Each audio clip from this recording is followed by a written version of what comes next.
Delegates, we request you all to please take your seats, get comfortable. We'll be soon starting with the knowledge share session.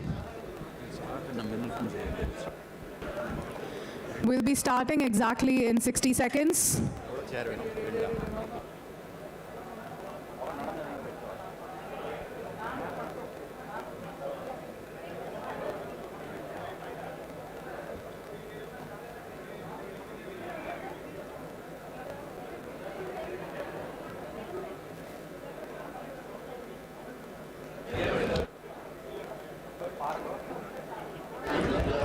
Sweet.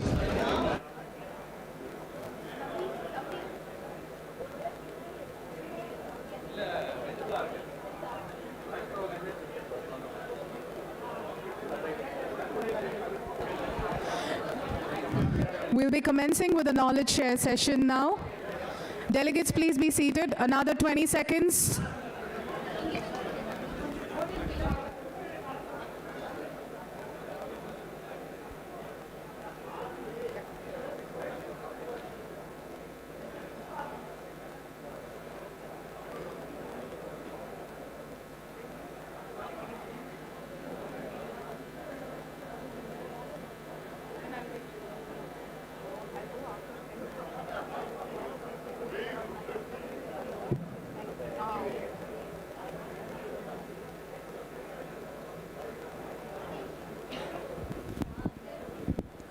Delegates, please be seated.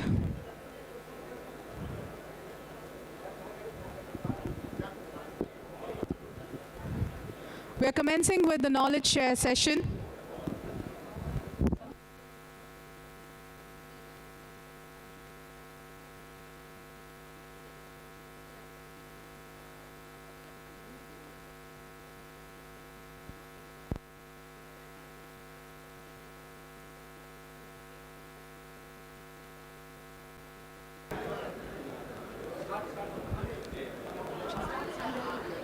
Greetings and good evening, Bidyuth 2023.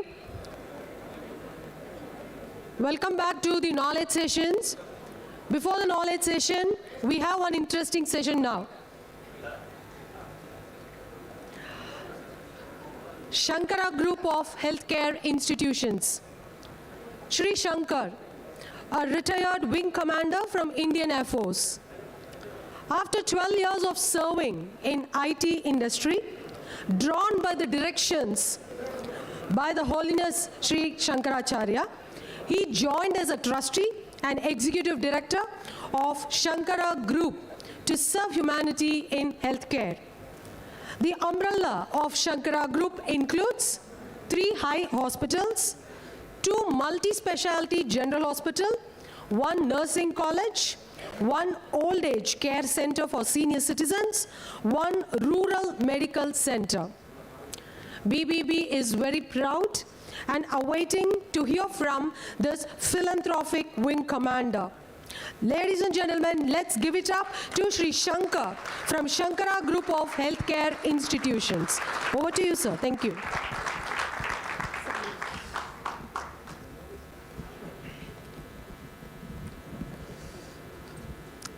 जय जय शंकर, हर हर Shankar. Shri Gurubhyo Namaha.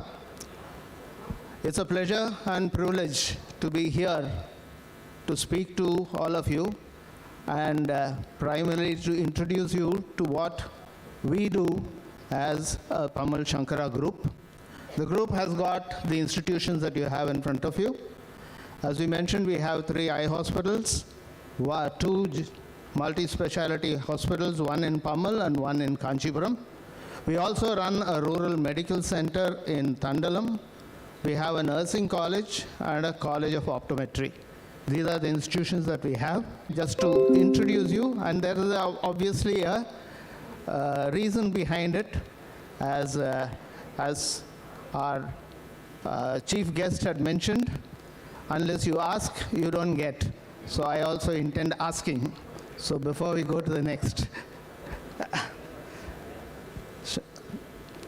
The eye hospitals, there are 3, one in Pamal, one in Nanganallur, here in Chennai, and one in Orissa, a place called Samarjhola. All these are charity hospitals with about 75% of our work being delivered completely free of cost to our needy people. To date, we've done more than 3.5 lakh surgeries in between these hospitals, and more than 2.5 lakhs have been delivered completely free. When I say completely free, the next slide will tell you about it. Please go to the next. Is there a, I can use that? Yeah, thank you. This is typically the process flow for our rural outreach, but to summarize it, we do the screening in the villages. We bring people who are, you see, there are 3 reasons why people don't seek eye care. One is awareness, one is access, and the third is affordability. We address all 3. Through our volunteers, we create awareness. Through our camps, we provide the access. We bring the patients to our hospital. And affordability, because we do it all free, there is no problem at all. So this in a nutshell is what we do. And these patients who are brought to our hospitals are screened, treated, returned back to their base after the surgery. They are reviewed after a week, and once again after a month, all these at their locations so that they do not have to travel. And the entire intervention is free as far as they are concerned. But as far as the hospital is concerned, there is a cost involved, obviously. Each patient costs us around 4,000 odd rupees to ensure that we provide this free treatment. This is just a quick to mention that we have, in addition to the rural outreach that we have done, we discovered during the COVID, we found that we could not run camps. So we decided that we have to have some other method of doing things. So we set up a large number of vision centers, which are full-fledged clinics, from where we are able to provide service to the people at their doorstep. Just a couple of pictures. This is a hospital in Orissa. It's a very large hospital. We could manage to construct such a huge facility thanks to Tata Steel, who gave us the money for making the hospital. The second is BP Jain Hospital. This hospital is a multi-speciality hospital. This started as a 1 rupee clinic way back in 1983, and we developed it into a 30-bed hospital today, providing almost about 20 lakh people have benefited from this hospital, and all facilities are available here. And as far as quality credentials are concerned, this hospital also is NABH accredited for entry level. The third hospital is a multi-speciality hospital in Kanchipuram. This was inaugurated on 30th of September in 2019. This was originally known as an ABCD hospital. For those who are familiar with Kanchipuram would know, there was an Adi Bhagavad Acharya's cardiac and dialysis hospital, which started in 2009, and it has primarily it was providing emergency care and cardiac and dialysis care. That continues to be happening today, but in a more modern building that you saw earlier. And this is a full-fledged, very modern hospital now, has 101 beds now. Optometry, we are also running a school, Sri Jayendra Saraswati Institute of Optometry, where we offer BSc and MSc optometry courses. We have a College of Nursing exclusively for women, where we are offering 4 years BSc courses, and this is again affiliated to Dr. MGR Medical University. We are in the second year now. There are 120 students who are going through. The Rural Medical Center is actually set up in the village where our Shankaracharya was born, Tandalam village. So in that center, we have set up this medical center. It is almost a free center because we don't want to make it free completely. We charge 10 rupees. That is basically only to ensure that free is treated with contempt. So we should charge some money. So we charge 10 rupees, but we give them medicines at half price. We also have a lab and other facilities there itself. We have doctors out there to take care.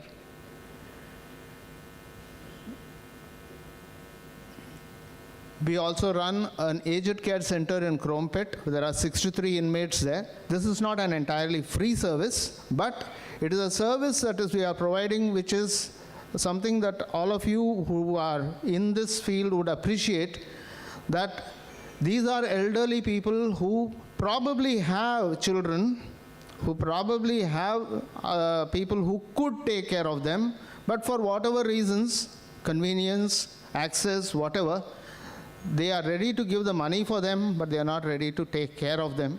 So our team does that. And it is, some of the people are in need of direct care. You know, they are bedridden. You have to take care of them. It is a very, very heart-rending thing to do things, and it's being done by our team extremely well. And at least I salute the work that they do. The last slide is, of course, the one that I wanted to say all along, how any of us can help. All these institutions are having 12A and 8EG facilities. Fortunately, we don't have the Brahmin word there, so we got our 8EG. So that's there. And we are also registered with the Ministry of Corporate Affairs and are an eligible charity for CSR donations. CSR donations because all of you are in the business now. So any of you believe that you can help out, please join us. How you can help, what modalities are the help possible, they're all there in our stall outside. I'll request you all to take a look if you have the time to do that. But easily said, if you can set apart 1,000 rupees, we will give sight to one poor person. If you have 500 rupees, we will do dialysis for one poor person. I mean, I've just summarized it. Ladies and gentlemen, thank you for hearing me out. We look forward to your support. Have I done it in 7 minutes? Please.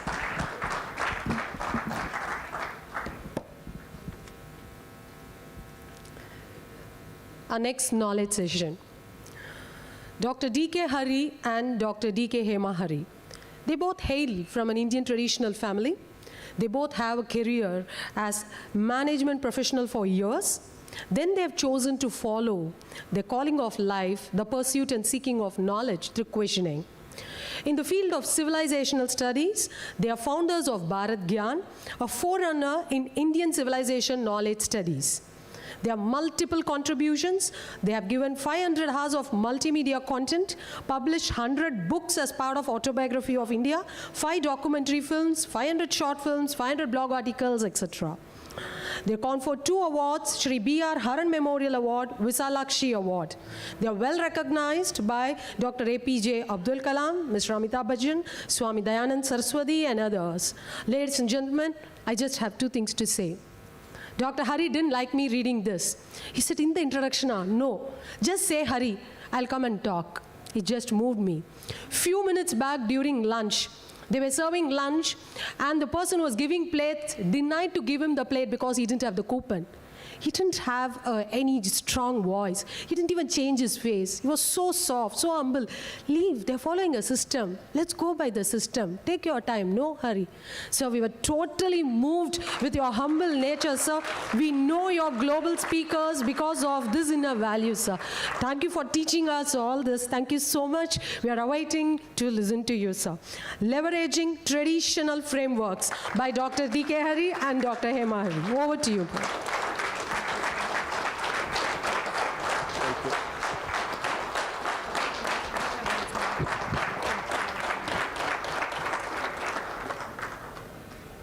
Thank you all. Thank you, Doctor, for such a nice introduction and that extra 2 points like masala you added to it. Thank you. Thank you so much. First of all, before we start, we'd like to thank, sure, please, if you want me to take the stage. We'd like to thank Rotarian Ramakrishnan for calling and inviting us, my wife and myself, for this program. And thank you, sir. There you are. Thank you. And he was saying here that I said, no, we will come. And we were supposed to be in Bombay. We said, we'll prepone the flight. We'll be here for the events. Thank you, which you did. The others there, I was looking for Mr. Raja Raman Muthukrishnan. I'll tell you, by the time I set this up, I'll just tell you a quick incident. For organizing this excellent program, getting so many people together, really appreciate you for it. The key point is, I remember him talking to me about this probably about 5-6 years back. That is in the BC era. That is before COVID era. We are in the AC era, no, after COVID era. Okay? He was so passionate talking about it. The one thing that did occur to me, few thoughts occurred. One thought that occurred to me was, ye kya mumkin hai kya ye? Is it possible? Mudiyuma? Among many of us thought, so here are a group of people who all made it possible. So appreciate you all for it. And in whichever ways we can, we'll always be glad to be associated with this group of people, because we're also obviously Brahmins, obviously, so without doubt. And wherever we go, we'll take the word along and spread the good word. We also can spread the good word. Okay. This is the name that when Mr. Ramakrishnan asked what is the name you would like to give us, we said leveraging traditional frameworks. That's a term that my wife came up with. We look at why, because each of this has a meaning. Each of these phrases, leveraging traditional frameworks and strength, has meaning. Let's look at each other as we go along. As we unravel over the next 35-40 minutes is what is given to us, we will unravel each component of it. Yes. See, that we're going to take stock of 3 ideas. Vocations, very important. Let's look at that. Good business practices. The third thing is frameworks. Enabling them. That's what it will be. We'll do that. Okay? We look at each one of them. See when Valakku behind you. Valakku, yes. Okay. In order of needs, if you look at it, what is it we speak about? Roti, kapda, makan. Very important, all 3 for all of us. And then you go on to ancillaries. Obviously food, Annamaya, among the Panchakosha which he wanted to show, Annamaya Kosha, very important of the koshas. Basic is food, so everybody needs it. Next comes Kapada. Then infrastructure, not just Makan, the word of Hindi word of Makan, but infrastructure overall, and a lot of that. Let's look at, of all the practices in the world, which is the most important practice, is food, agriculture. So here I want to break a myth with all of us here, that agriculture is not only to the agriculturist. Every human being, be it Raja or Praja, has always been involved in agriculture. Right from Prithu to Janaka, it's all there, right from Prithu to Janaka, whom all you can think of. The Raja of Odisha, Gajapati, or the Raja of Cambodia, Narottam Sihanouk. Look at his name. Narottam Sihanouk is the name of the Raja. What is that? It's not Narottam, it's Norodom Sihanouk. That is Narottam Simha Mukha. That's Sihanouk. That's how it is. So everybody from the greatest of the kings to the ordinary plebeians, everybody is involved in agriculture. Look at that's the key point what we want to say. So Brahmins were also involved in agriculture at every level, because it comes to season. of sowing and harvesting, all hands to the deck. Everybody in the village in agrarian society, all over Bharatavarsha and Bharatakanda, which includes Southeast Asia, were involved in it substantially. So that was one. And so even warriors owned land, people who are Pandits owned land, everybody owned land, everybody tilled the land, everybody soil. That's why I use the word, if you go back one slide, I don't use the word there. Look at this word I used. Everybody was a Vyavasayi. I use a Tamil word here, of course, similar words in Kannada, Malayalam, Telugu, Odisha, or Bengal, Assam, and other word is it's called Samsari. Again, I've used a very Tamil word wantonly here because I'm sure all of us have equivalent words. What's a Samsari? A man, when he marries and gets involved in tilling a land, is only then Samsari. Only then he can celebrate Pongal with meaning, because the yield comes from his land. Otherwise, he's not a samsari. And generally, the land belongs to whom? To the lady of the house, his wife. She brings it, because she is the Stri Dana. She brings in the land. This guy doesn't have it by himself. Only the wife comes in, he gets the land. That we have written about in one of the books called Breaking Limits about society. It's there for you to read. That's one side. So in fact, actually, we'll appreciate it when we look at the term Bhu Dhanam, Go Dhanam. Fundamentally, these two dhans are given to Brahmins on so many occasions. So what is the Brahmin going to do with the bhu that he is getting from as dhanam? So we have never associated Brahmins also having land, tilling and growing food. But that is the fundamental, like he just said, everybody had to have the basic activity in their lives of farming, growing their own food. And who is a farmer? He is next only to God. Okay?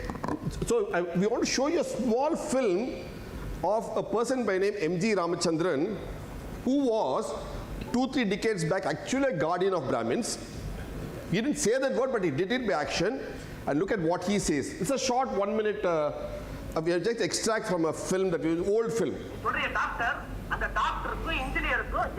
Can you get the audio? Are you getting audio there? Yes, audio. You're please. getting? Oh, okay. Go back then. No, you have to increase, Swati. You have to increase here. You're No, 80%. it's in 100. It's No, in it's not. 100. Okay. It is in 100. He has Okay. to.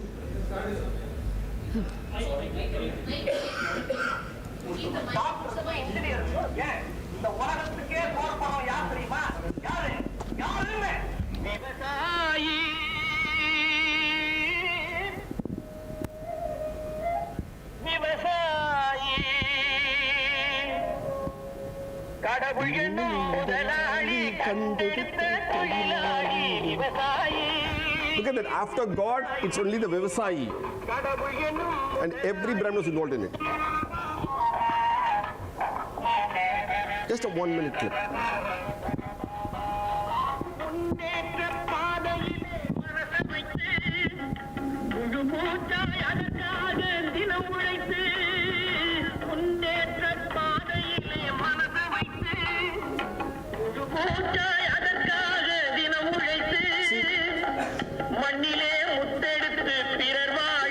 Pearl from soil will get.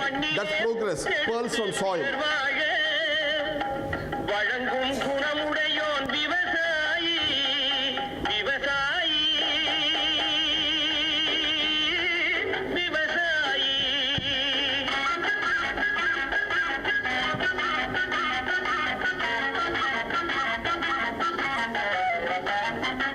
என்ன வளம் இல்லை இந்த திருநாட்டில். What do we don't have in this land? கையை ஏந்த வேணும். Why should we go put our hands in front of the foreigners? என்ன வளம் What is it we don't have here? Everything we have here. ஏன் கையை ஏந்த Why should you put your begging hand with the foreigners? Work in the fields. Work hard properly in the fields. So you will grow the world over. Enough. So this is a fact that everybody, see, when the reason I want to show this is for a simple reason. There's been a wrong portray the Brahmins means only recite the Vedas, the Upanishads and Brahmanas and Aranyakas, that's their job ends, and some Puranas, that's the job ends. No. Every Brahmana was also involved fully in agriculture. Yes, they had one, that is they were knowledge seekers, knowledge people. They were also tillers. Every family was also a tiller. Everybody was also a tiller too. Not only were they tillers, beyond that they did something else is what you're going to show. Brahmins were multi-skilled, multi-layered, multi-capable people is the point we're trying to highlight here. So yes, they were knowledge seekers, knowledge providers, they were agriculturists, tillers, food makers, food providers. Three, they had one or more skill beyond that. Let's take, we said roti, kapda, makan. So we have seen roti. What about kapda? Brahmins were involved in kapda. How is this possible?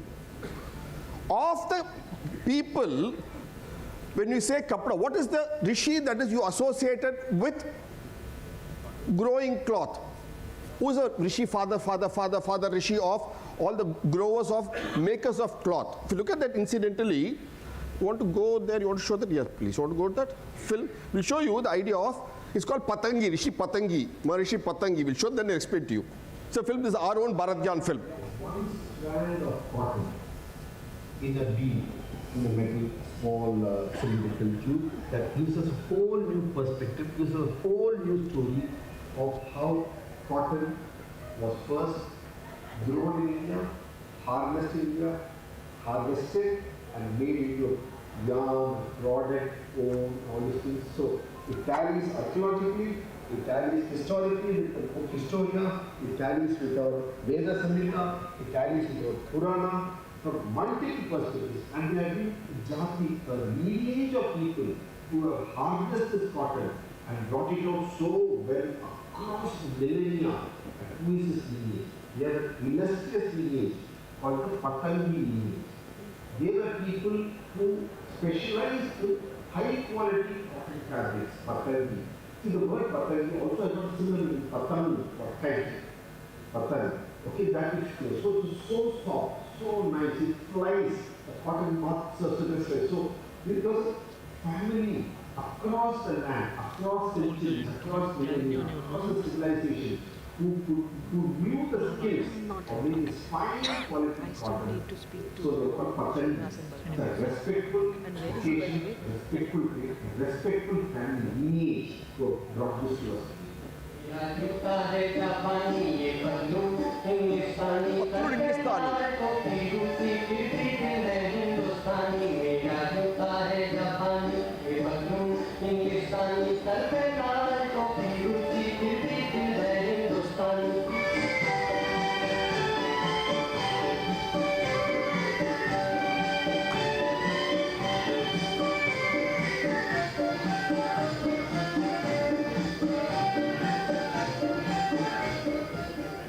Nice song. Did any of you think that the English word pantaloon dress comes from our Brahmin Rishi Patangi? So Brahmins have given the idea of weaving and cloth and practiced it. They made the finest of the cloths for the divinities in their temple. They made it for the community and the people at large, and they had a whole group of jatis who were doing it. Isn't it nice? Look at the term, how beautifully it comes up.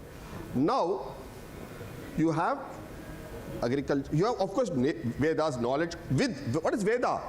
Veda comes from the word with. With is knowledge. With, wit, English word wit, wisdom.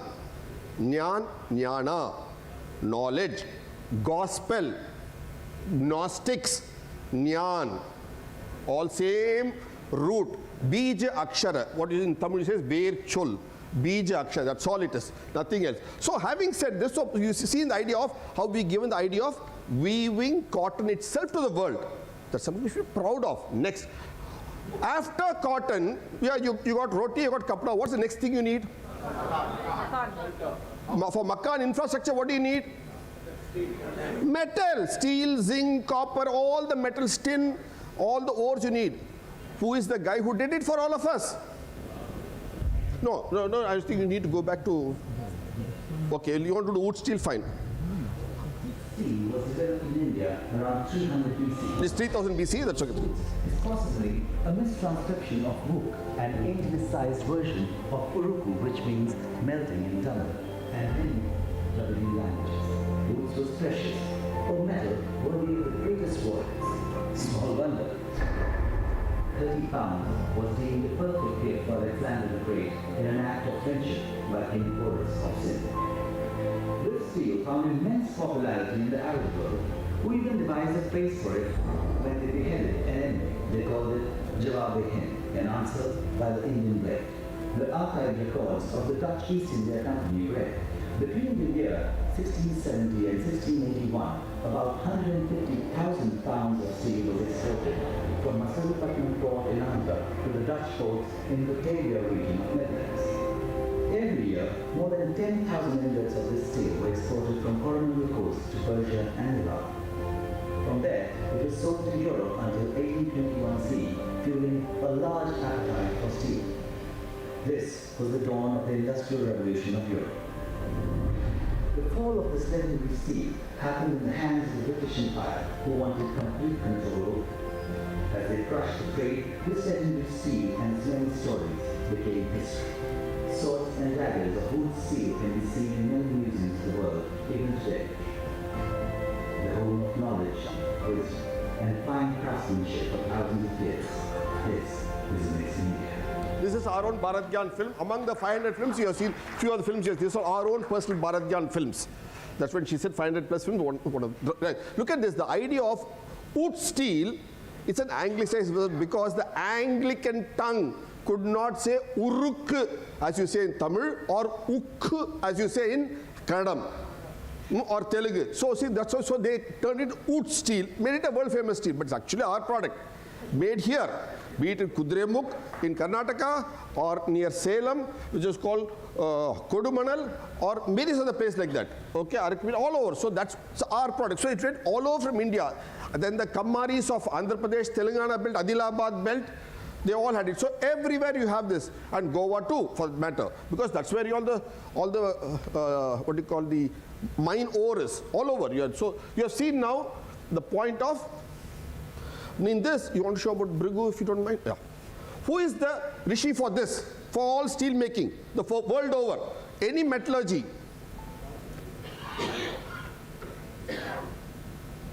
So the idea of metallurgy itself is connected with the rishi Bhrigu, and this goes with the idea of the sound itself, br. The idea of br is the sound of fire, and the most essential ingredient besides the ore for metallurgy is fire. Where is metallurgy without fire?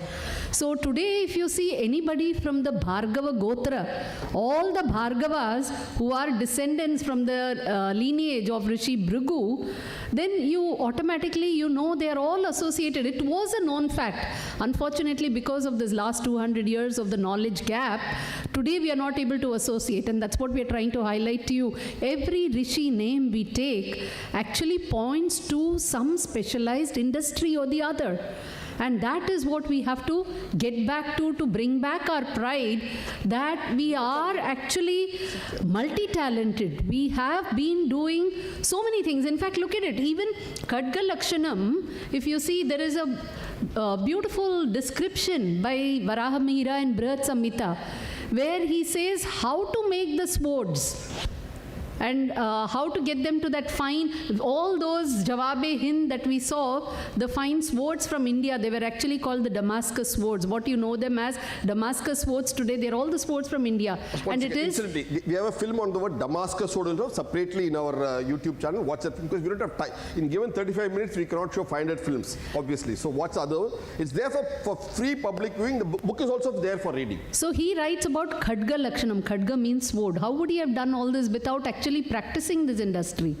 So these are things that we have to come back to and remember, and this is what shows us that every Brahmin actually had minimum 3 vocations. Look at this point here. 1, knowledge keeping and practicing the knowledge, safeguarding that knowledge. 2, of farming, tilling his own land for his own food for himself and his family. He may not be doing it as a vocation to feed the whole civilization, but he was feeding his family at least. And 3, they were all excelling in some area of technology or the other. When we say the jatis of India in the jati varna system, each jati is actually, we say jati, right, to mean a type. A type of what? A type of technology, a type of industry, a type of skill. So every jati are not just a group of people. They represented in our civilization, they represented industries, skills. That is what they actually represented. And that is what, and therefore you have people, Brahmins by the name Madabhushi. It's such in so many people, I'm sure, and they're not just Tamil, you'll find them in across all the states.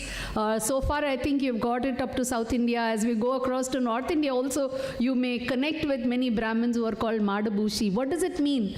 You have a Mada, that is the, in the village, the area where the Brahmins used to live. And they are the Bhushanams. So they were people who were shining exemplars for that village. So Mada Bhushanam, like say Padma Bhushan, Mada Bhushan. So that is, they excelled in multiple areas of activity. So they were looked up to as people who not only had one skill, but had multi-talented, which was possible by Brahmins. That's why they had this additional surname as Mada Bhusi, Mada Bhushanam. Look at that. See, each term has so much meaning to it. Next point. No, okay, if you want to go back one point, if you have time, if you give us one or 2 minutes extra if possible, sir. She showed about fire. You want to go back to that point? Since if you have a minute more, no, you go back to engineering technology, Bhrigu, fire. Earliest slide. I did. Go back to fire, I said. People, all of you read in your science books, do you know what they say?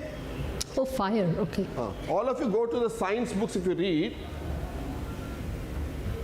Go back. The same thing there itself. Do you know what they say? Fire, the greatest invention of mankind, was given by an unknown man. That's what you read. Everybody reads in science books, by an unknown man. No. We have it that it is by a known man, and that known man has a name. His name is Atharvan. And the people who come in his lineage are Angirasa, the Angirasa Gotra that we follow. So he is the illustrious lineage of people who have given the greatest invention of mankind, that is fire. And we venerate that genealogy, we venerate that Gotra, only we do it. That is one. Then what do? From fire comes wheel, the second greatest invention. For that we have a guy by name Bhrigu, whom we call so many Bhargavas. We have that. Then clothing, you have a Patang, Maharishi Patangi. Look at every stage we have people. And who was the one who gave us the greatest farming? Who gave us farming? Who made the land, the earth as tillable? Who is that guy? Prithu. So what do we call the earth itself? Prithvi. From Prithu, who made the land tillable for us. Look at how we have venerated each of these names and generations, not just one gentleman, but the whole lineage of that. Even to this day we venerate and look at them with awe, with respect, and we carry forward their good practices. So that's why what you have in Vishnu Purana, you have a discussion between Rishi Parasara and Rishi Maitreya about what?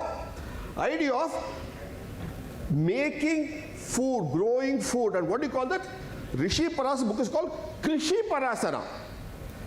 Idea of Krishi. Rishi Parasara book is called Krishi Parasara. The idea of Krishi. Kar, to do. Karam, karate. That's what you get that from. Thank you. Go back to the next point. So we were all multi-talented, multi-skilled, multi-capable, and we were all Bhushans. Not just Mada Bhushans, Desh Bhushans. Next point, please. Now, when Mr. Rajaram spoke, he spoke about networking. Do you know the greatest networking that we have had? The Kumbh Melas, the Pushkarams, the Sangamams are the greatest networking that we can ever have. Yes, we celebrate Kumbh Mela, Pushkaram to Varuna and Pushkara, his son, yes. You have, somebody mentioned about Manthan 5-10 minutes back. The Manthan, Samudra Manthan. What is Manthan? Man, Tan. The churning of the mind and the body is Manthan. Tan is body. Manthan, churning of the mind and body is what we get. And where we have it? All over the land. We had 4 primaries called Kumbh Mela, and we had all of Pushkarams around it. And that's where the rishis saw the Jupiter going in a 12-year cycle, so we had a 12-year cycle on Earth. So in Akasha you have a 12-year cycle, on Prithvi, Bhumi you have a 12-year cycle of all the months. What does it mean then? It's a religious festival, you'll all say. You need a couple of things. You need people to travel to each of this. There was no invitation. What is it? Today you have an invitation to call you to a Pushkaram or a this thing. Those days, how did you come? You are staying in some forest, some hillock, some here, some there, but they all arrived at the same place, same month, same day, same tithi. How is it possible? Because the invitation was in the sky. The sky invited you to that place. The sky invited you to that river. You don't need any Raja to invite you. You don't need any government to invite you because they didn't exist. Rajas come and go. Kumbhs and Pushkaram Sangam happened with or without Rajas. Because the invitation was in the sky. People came for every one of them. So at 3 levels. At a Desh level you had Kumbh. At a Pradesh level you had a Pushkaram. And at a Prant level you had a Sangamam. Because any 2 water bodies joined Sangam. So you had a district level, you had a state level, you had a national level. Networking. Did they just come there to take snan? Did they just come there to take a dubki, shahi snan? No. There are 5 types of kumbh, 5 types of snan. Yes, please. So fundamentally, if you look, every kumbh, today we only think of it as a place for bathing and taking a dip in the holy river. But the kumbh has stood for 5 different things, which one of them is the snan. And even in the snan, there are many types of snan which we'll tell you about. But it was also a place for samvad. It was a place for kosha, where you develop the treasury of wisdom. And you experience the elements, the bhuta, and also the kala, 64 different kala were showcased. It was a place to bring these out, to exchange information, discuss and hone all these different kala as well. So a kumbh actually was a confluence. So today we have stalls here, we have people here gathered together. We are actually having a kind of a kumbh. We are having more, I would say, a pushkaram, because it's a southern region. So it's a pushkaram in a way.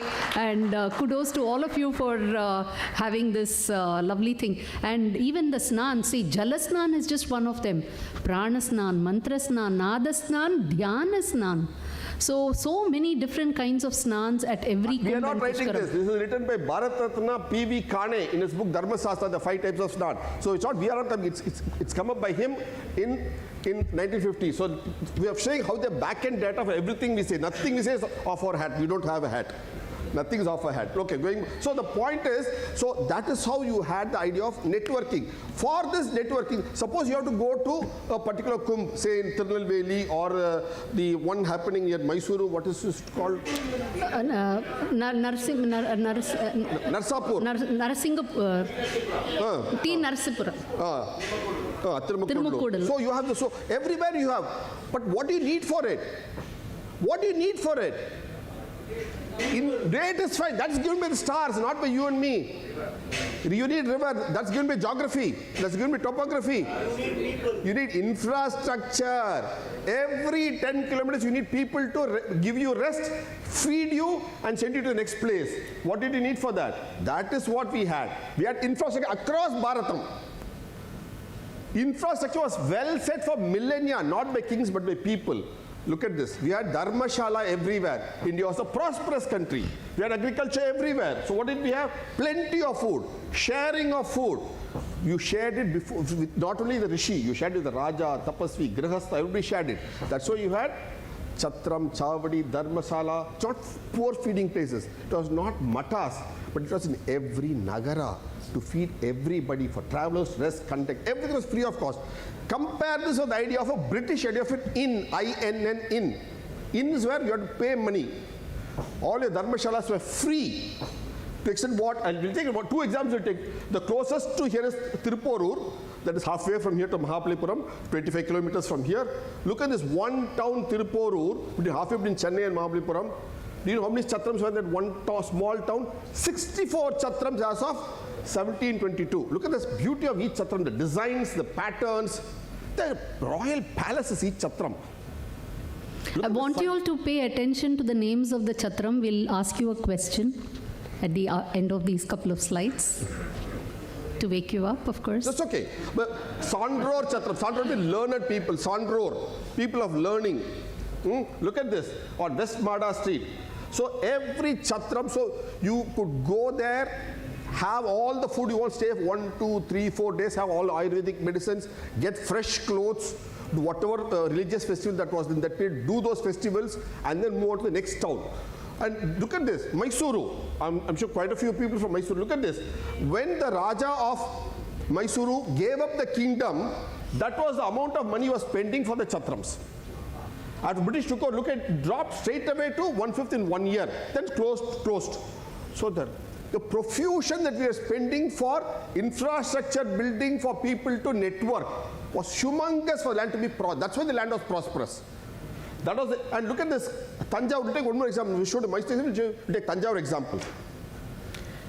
So in 1801, when the British took over Tanjavur from Sarfoji Maharaj, he writes to the British resident officer. Raja. He's a defeated Raja. See what he writes to the British. So he writes to this person, from my first ancestor grants to Chatrams on road to Ramesaram, that is Rameshwaram, 40,000 pass, repass every year from Banaras, Oud, Delhi, Aurangabad, Pune, travelers to feed them medicines 3 times a day.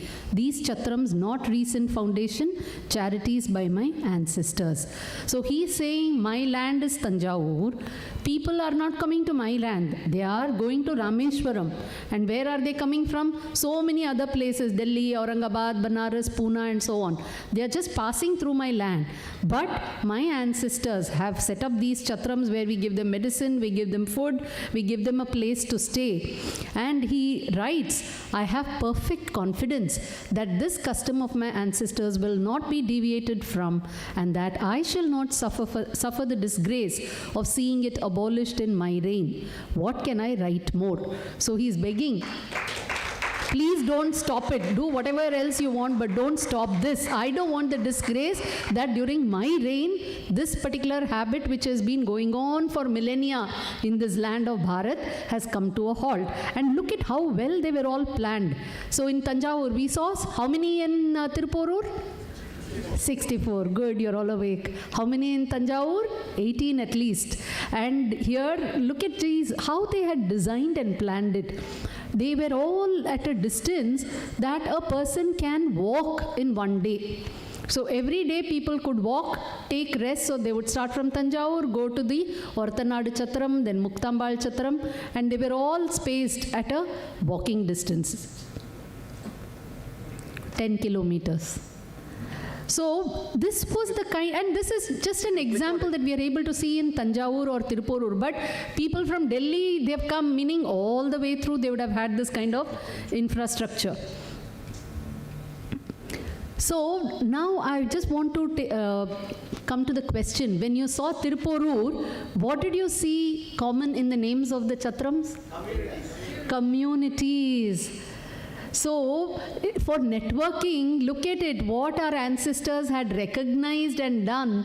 They had set up this framework of having the conferences, which are the kumbhs, the pushkarams and the sangamams.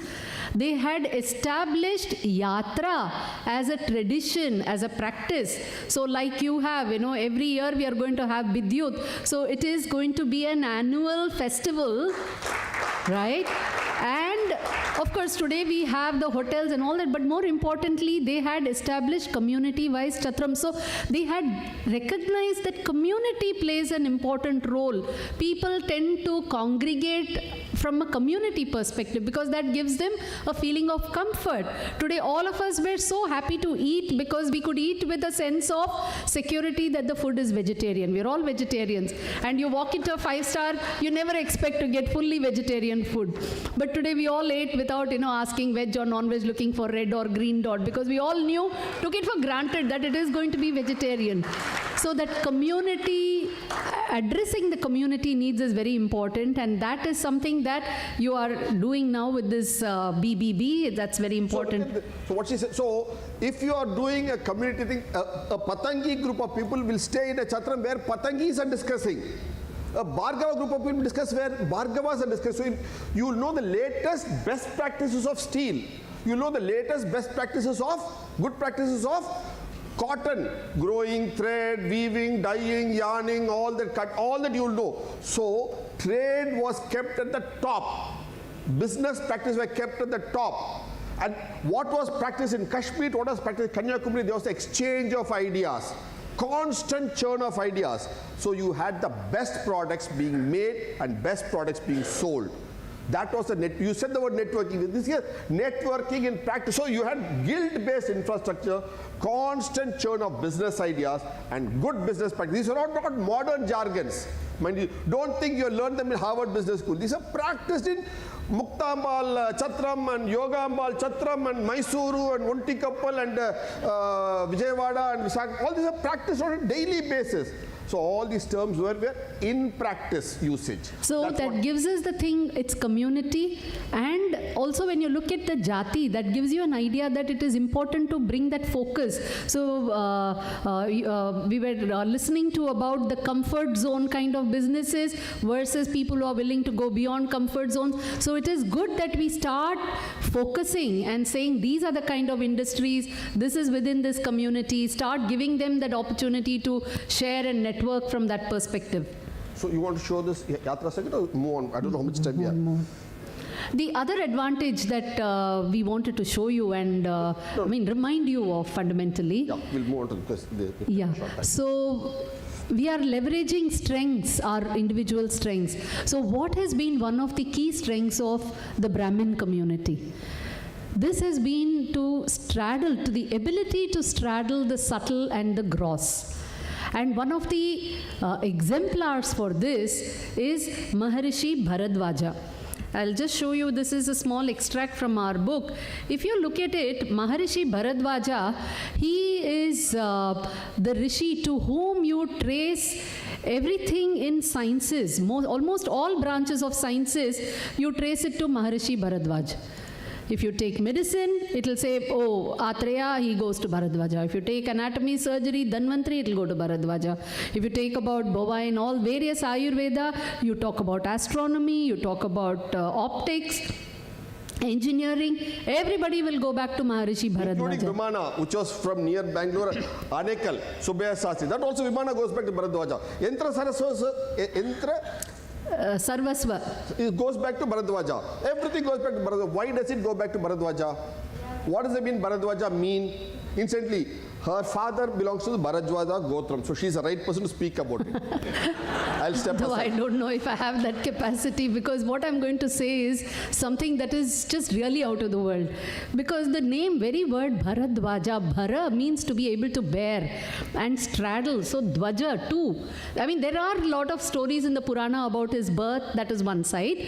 But Bharadwaja, one who's, so in the context of knowledge, what does it mean? Just because, whatever the Purana story says, how do you understand Bharadwaja? And everything, if you trace it to this particular rishi, what does it mean? See, knowledge, we all know that it is something that is very abstract. And you have to, whatever form of written or anything is just a limited form of expressing that knowledge. Now this is a person who, and all our rishis, they saw knowledge. That's why they are seers. Drishta. They could see the knowledge in nature. But seeing that in nature, not all of us can do. Not everybody can do. So they are people who, on one side you can see, all right.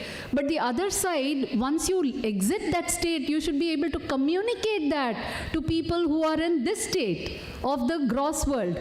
So these are people who have been able to transcend and bring that knowledge to a level that everybody could relate to and bring it to a gross physical level of being able to be communicated as knowledge sessions to people, as training, as your shastras and various other texts through which people could be educated and the knowledge can spread. 1 second.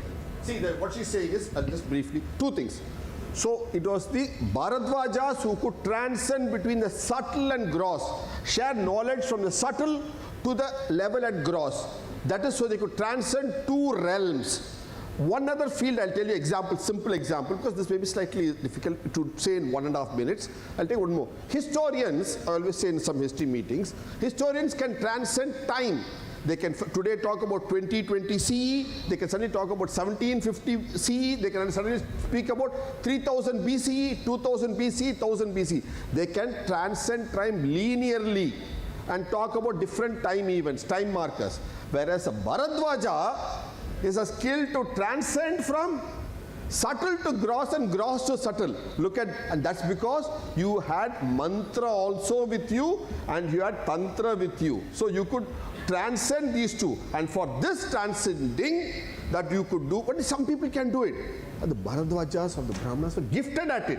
So they could take it from there, from the gross, connect it to the subtle, sukshma to stula, stula to sukshma, sukshma to stula. They could transcend. Physics does not transcend today from gross to subtle. Physics only in the realm of gross. Whereas we could transcend the two, and that is why you have the Trikona Jnana of mantra, yantra, tantra. Please go ahead.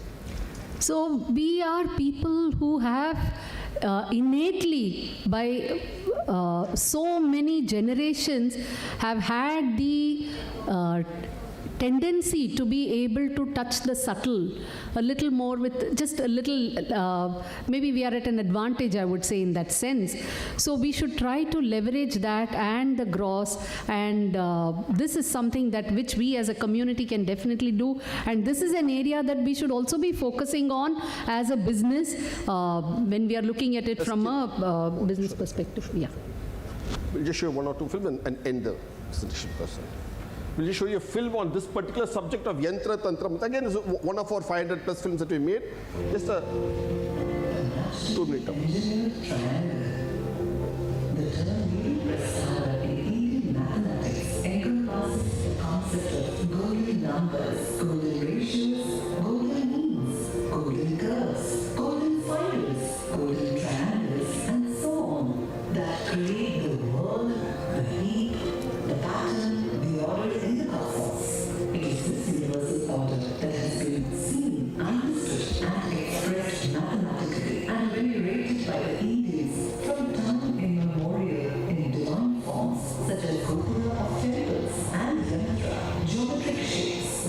Yantra display the geometry in nature. There are 108 and more of these yantra in various permutations and combinations. Each pattern has a specific name. It is a name that denotes not just a divinity, but a definite purpose, with an antiquity going back to the Vedic period. The word yantra means an engineered device, a device that has been engineered based on certain science, engineered for some purpose, engineered by human mind, engineered as divine. The yantra are representations of the golden ratio as well as other natural series in nature. If yantra is the engineered manifestation of nature's principle, then where is the science that lies behind this engineered device? That lies in the mantra for the yantra. If there is both science and engineering, then we can take knowledge of applying the science and using the engineered device be left behind. That is the tantra, using the yantra with its mantra. Mantra, yantra, and tantra of India have formed a golden triangle of practices that have taken man to the summit of subtle knowledge. Mantra, yantra, and tantra have helped Indians reach the climax in understanding the forces of nature, experiencing the knowledge of nature, and harnessing the experiences for the benefit of self, society, and surroundings.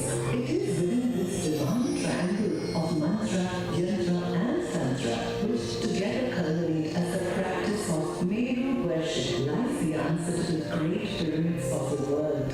While the world is a So let's leave it. So you see the idea of a triangle, yantra, tantra, mantra. For that you need to go between gross and subtle. You want to show that image of that Show that, and then we'll move on to the next subject of. Go one slide back. So you can see this. See this here. From subtle to gross is what we could move. That's the beauty that we have. We have the skill to do it because we have the mantra, yantra, tantra. So and this community has been in the center of that pyramid, and we were talking about going out of comfort zone. So this is one of the areas that when you're exploring businesses, you should try to see how you can leverage this innate strength that this community has and be able to venture out of your comfort zone and try to see what new businesses that you can come up with. Transcend the two to do it. Thank you. Next point. Now, having said this, we get. I think we are the last bit. So we'll just take what. So this has been a. We'll just take one example. You want to show it? See, this is an example which we wanted to touch upon. Another community which has leveraged the strength of its community, the strength of its network, is the Chettiar community. And it's very, very interesting. It has leveraged its strengths, it's built its traditional frameworks.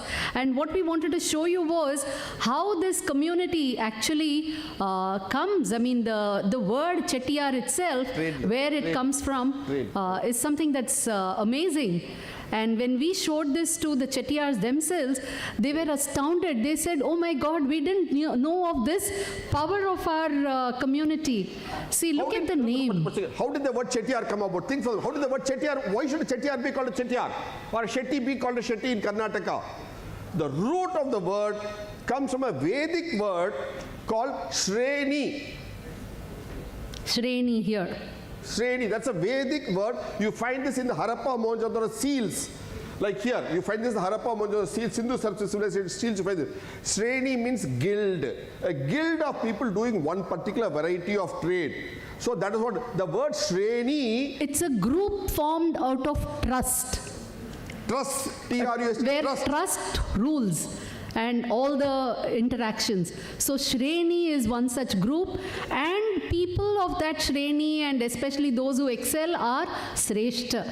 So that is how you get the word Sreshta, and which has, people of different regions because of their languages and tongues. This Sreshta has become Set, Seth, Shroff, Setti, Seti, Sreshti. So again here, Seth, Setti, Chetti, Shetty, Chettiar, Chettu, Siletar, Seti. Look at it, all these. And today, and all of these were actually networked as well. I mean, it was never that the Chettiar from Tamil Nadu went all the way to Gulf or anywhere like that. They also did, but then they used to keep handing over, and it would keep traveling. That is how trade networks were built and grown. And this is one community that has leveraged it. And when we pointed this out to the Chettiars themselves, they were really so full of pride. They said, you're teaching me, telling me what is the greatness of my community. That means I have to live up to it now. Having known, what is it? Look at the key word here. It means Shreshta. That means a person who was trading in products was looked at as noble. So a trader is not a cheat. A trader is a noble man. That's why you have the word Shubhalabh. That is, you make labh, but you make Shubhalabh. That's an Indian concept. It is not this unfortunate 70-year term we have had of a Nehruvian socialist concept of profit being a bad word. No, our Indian ethos is profit is a good word. And it's called Shubhalabh. Labh you should make, but should be Shubhalabh used for good purposes. We took an example there. Let's take the example, because Chanakya is the theme of our logo. We'll look at that. What does he say?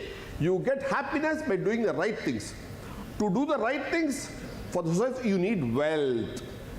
To generate wealth, you need enterprise. That's what we're doing here. And to run enterprise, you need regulated processes. So you need processes, you need enterprise, you need wealth. Only then you can do dharma. And it is... So Sukhasya Moolam Dharmam. You have to be happy, you must do dharma. Look at that, look at that term. That's why I want to take this quote of Chanakya especially for this session. And the word dharma itself means that which you bear. While dharma is a very, very overarching idea itself, very simply put, dharma is what you bear. Dhar, what you hold. And what do you hold? Your innate nature. That is what you hold closest. So your innate nature, your innate character, your innate trait is what is your dharma. And as a Brahmin, whatever are your innate strengths, that is what is your dharma. And you've been living this dharmic way of life. And we limitedly should not equate business to just trade. Business is not just trade. Business is an enterprise. It spans across from manufacturing to its sale, to its governance, administration, management, to the research and improvements that you're going to be doing constantly to keep up with your manufacturing. So the entire business chain, it's not just only trade. And these are some of the ideas that we wanted to leave with you all today. And so We'll at take the one more crux- example. You want to take this example? Yeah, so the crux of it all is we need to understand our strengths, express our strengths. And there is a very beautiful, See, we have a phrase in Brahmin called Prativadi Bhayankaram. Some people have the initial called PB. You'll think, what is Prativadi Bhayankaram? See, it's got an important idea in trade, in business discussion. So there's Vadam, where you have discussions, arguments, counter arguments. Then you have Samvadam, equal discussions, equal arguments. That leads to Vivadam, counter arguments. Then leads to Prativadam, objecting opposite arguments. So there are some people who are expert in trade negotiations, discussions, not only of Vedas, of Upanishads, of Brahmanas, but also business. That's why you have the idea of Prativadi Bhayankaram. So they are so skilled at it. They are so expert. So you can have an idea, but you have to bring out the idea in whatever field it may be. It could be in Veda, it could be Purana, it could be Upanishad, anything. So that was that. So look at the way we had molded ourselves across the genre, across the gamut, across the bouquet. Having said this, look at one more thing. See, my name is D.K. Hari, D.K. Hema Hari. The K in our initial stands for the term Kandadai. That's what it stands for. And Kandadai is actually, she's nodding her. Thank you, Malvika. Thank you. She knows about it. She's a cousin and a colleague at Hindu Mission Hospital. So now the word Kandadai comes from the root word Gandhadam, Gandhadiyar, Sugandham, Gandham. An all India word. Incidentally, some of the Kandade also were also ministers in the court of Krishnadeva. So it's a pan-Indian term that we use, Sugandham. We'll take so we come from that idea. So what are we doing? Gandham is fragrances. So we're offering fragrances to the knowledge system of this land. And we've always offered fragrances to the world as well. We'll again play a short film for 2 minutes on Gandham, Sugandham, how we offered fragrance to the whole world, not just us here. India's obsession with incense. Agar or oud, sandalwood, jasmine, musk, saffron have all been time immemorial fragrances that have at times tantalized, at times smoothened, and at times elevated spirits of the Indians and people all over the world across times. Agar or oud fragrance, which comes from the hardwood of the agar trees, has been regarded priceless by the world community. Agar is an evergreen tree which mainly grows in the tropical climate of India and neighboring lands of the tropics up to Indonesia. After this concluded, oh, that's all. One more thing and The finish. hardwood of the agar tree is attacked by a fungal infection and gives out a resin which gets embedded in the hardwood. I've cut out The many things. infected portion of the tree I cut out trunk half the becomes presentation. darker in color, and it is these portions which give out the most exotic smell in the world when burned. An essential oil, attar, agar or oud, is one of the most expensive but the most essential ingredient in fine perfumes the world over, prized for its unique sensual aroma. Agar wood is also used in Ayurveda medicines to treat many conditions and has also been used world over as an aphrodisiac. Oud used to be used mainly by the Arabs and extremely rich in the West. In recent times, it has become the base for high-end brands of perfumes in the West. Agarbatti, doodh, and sambrani were other forms of these incense sticks. The tribals had harvested agar substantially from these precious trees for millennia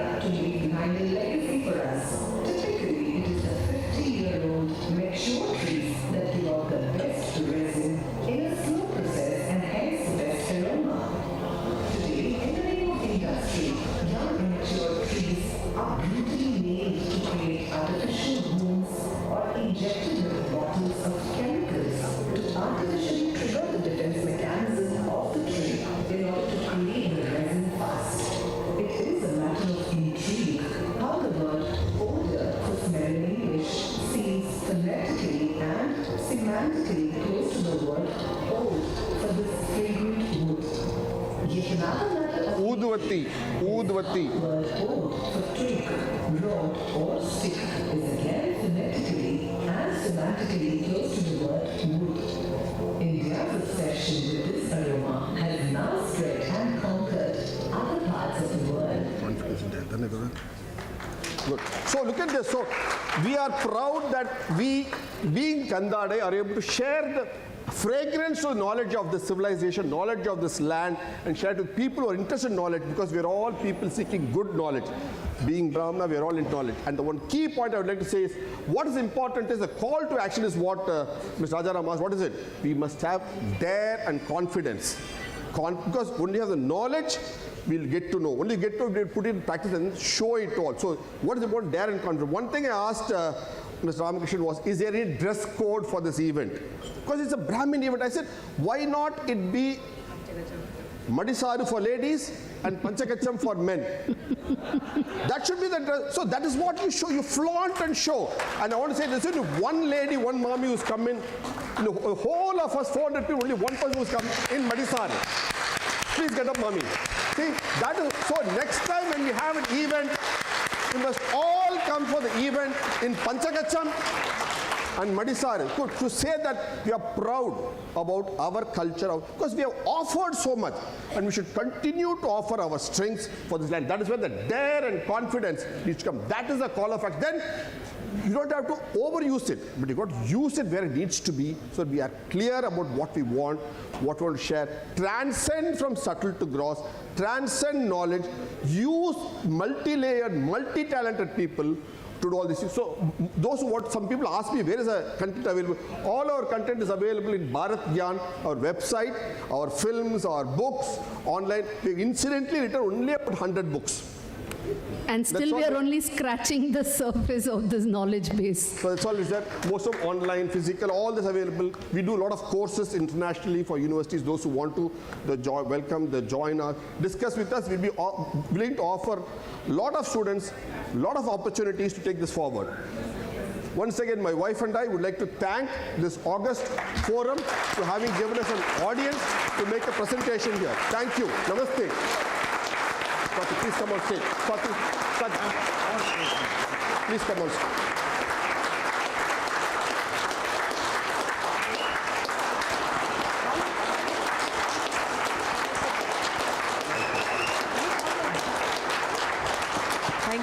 Thank you so much.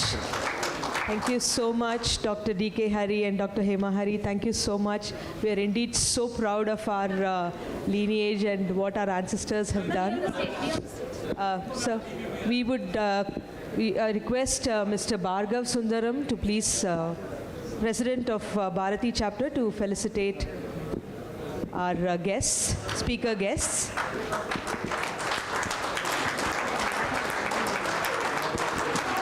Oh, thank you so much. Thank you so much, sir.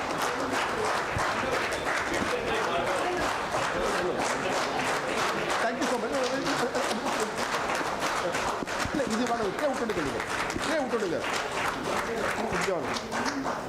Please be here for the photo.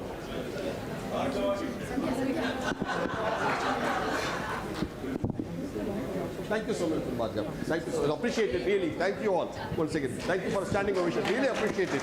Let's take the knowledge forward. That's the whole idea, all of you. Namaste. I also request Mr. Bhargav Sundaram to felicitate our sponsor, Mr. Shankaran from Shankara Hospital. Okay, yeah. Dr. Subburaya, could you please felicitate our sponsor for the day? So nice to you. So nice to you.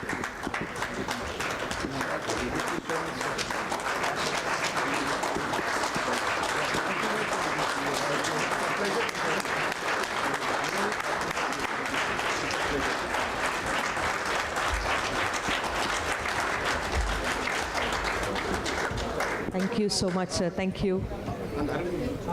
Well, if it wasn't for our sponsors, this event wouldn't have been possible. So I would like to call upon us, announce our sponsors for this event.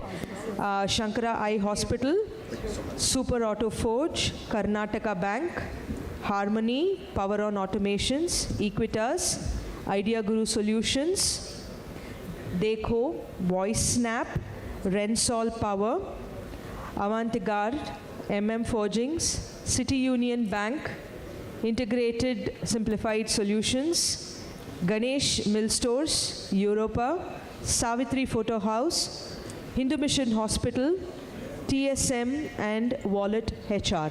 Thank you so much for our sponsors. Tight. I think there is something. And technology partner, No, I'll just wait Vertrio. for him. Maybe there is something to be pressed. All our registrations were done through that platform, so a special thank you to Vertrio.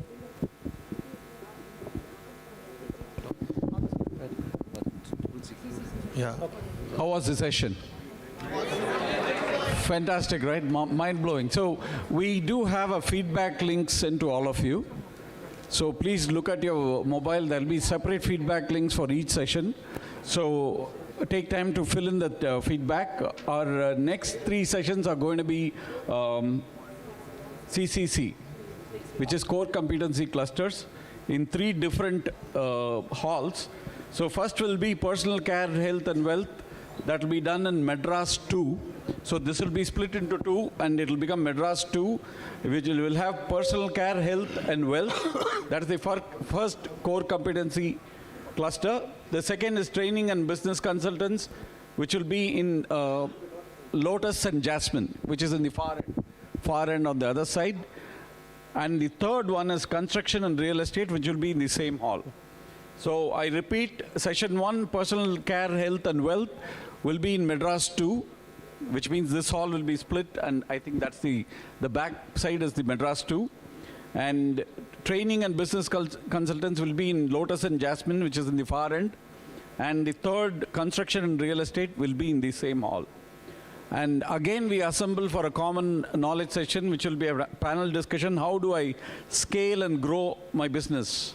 That will be at 6 o'clock in the very same hall.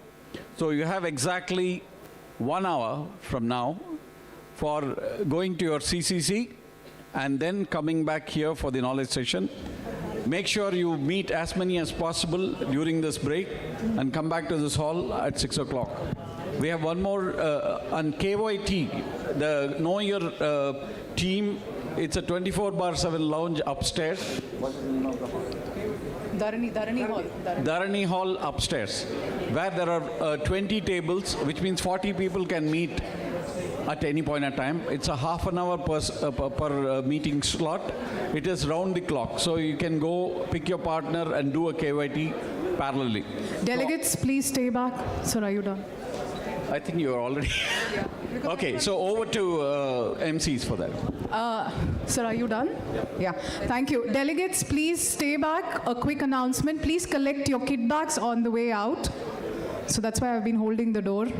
I didn't want anyone to go out. So please collect your kit bags just outside and please continue to your CCCs. One more announcement.